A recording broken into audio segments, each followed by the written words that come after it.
The alarm doesn't wake you. You were already awake. It is 4:30 in the morning, and your body learned long ago that sleep past this hour is not something that belongs to you anymore. You dress in the dark, the same clothes as yesterday, the same clothes as the day before that. There is no point washing them. Where you are going, clean means nothing. By the time you resurface, if you resurface, you will be so thoroughly covered in black coal dust that your own children will recognize you only by the way you walk. This is 1900.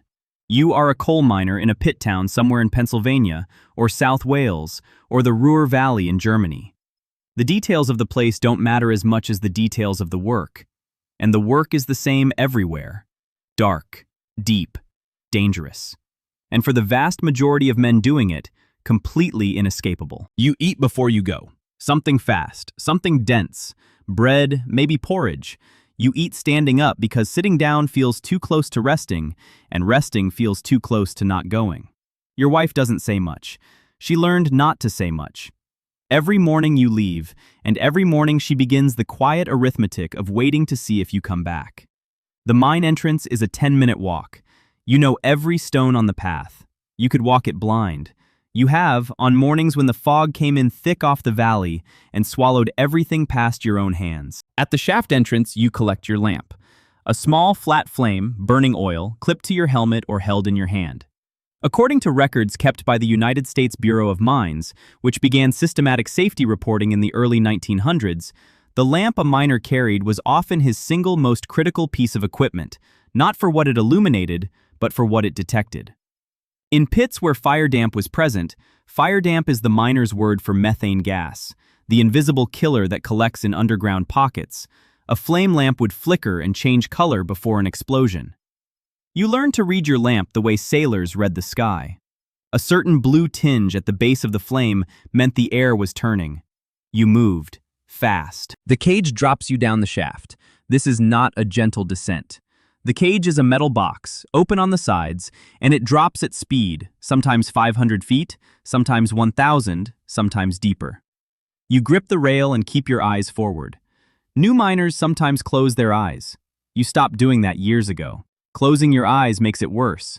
At the bottom, the world changes completely. The temperature is different down here. Not cold exactly, but damp in a way that goes through your clothes and into your joints. The ceiling is low, in many seams, low enough that you cannot stand upright. You will spend the next 10 hours bent at the waist or crouching or lying flat on your side to swing a pick at a seam of coal that is barely wider than your shoulders.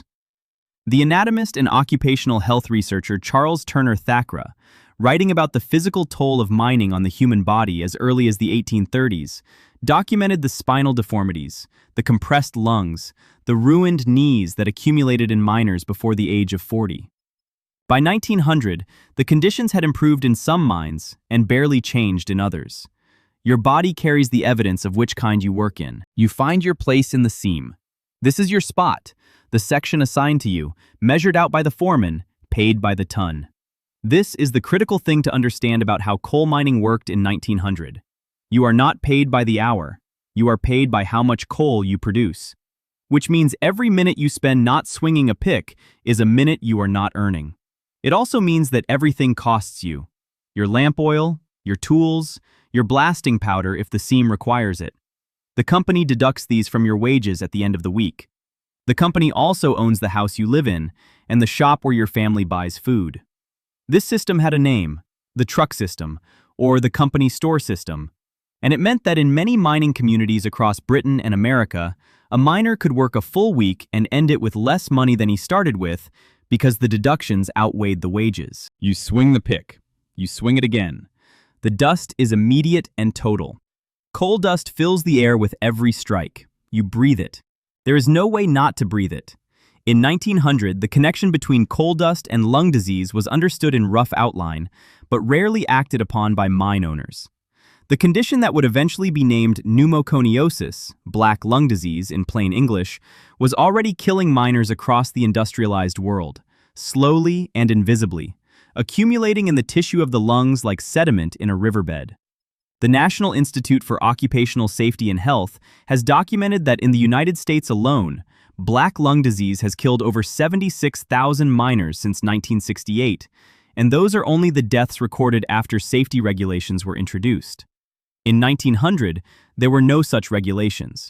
There was only the dust and your lungs and time. Around you, other men work in silence, broken only by the sound of picks and the occasional dull thud of a roof support settling. Conversation is difficult. The dust is in your throat. The noise is in your ears. You develop a kind of communication built on signals, taps on the wall, the angle of a lamp, a particular kind of shout that means, stop what you are doing right now. At some point, you eat. You do not go up to eat. Going up means losing time, losing pay. You eat here, in the dark, sitting against the coal face with your lamp balanced on a rock beside you.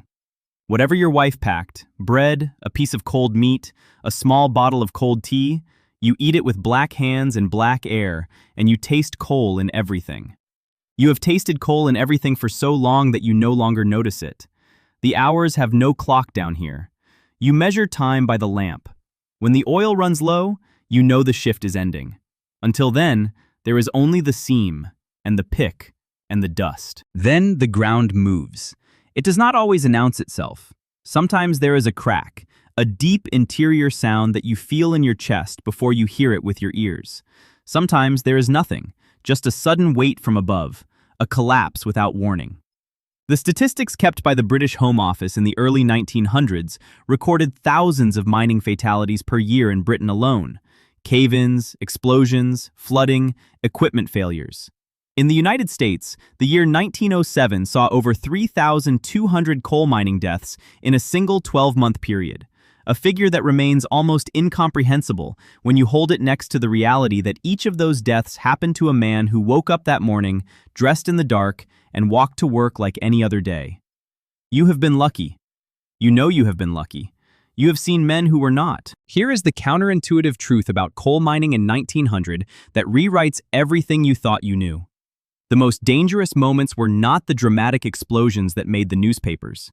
Those were catastrophic, and they happened. But statistically, the average miner was far more likely to be killed by something quiet and mundane. A single falling rock, a malfunctioning haulage cable, a slow gas leak that reached a lamp at the wrong moment. The cumulative danger was in the ordinary, unremarkable hours, not in the disaster, in the Tuesday. You come up at the end of the shift. The cage rises and the light hits you like something physical. You stand at the surface blinking, black from face to boots, your lungs full of the day, your back a long catalog of aches. You are 41 years old. Your father started in this mine at the age of 8. Child labor in the mines was still common in Britain as recently as the 1840s, and in various forms persisted in American mines into the early 1900s, despite reform efforts. Your son is 12. You have not yet decided what you will tell him. You walk home, the same path, the same stones. You wash your hands and face in a basin outside the door. The water turns black. Your wife tips it out and brings a clean bowl without being asked. This is the rhythm of your life. This has always been the rhythm of your life. You eat. You sleep. In a few hours, before the light comes back, the alarm will not wake you, because you were already awake.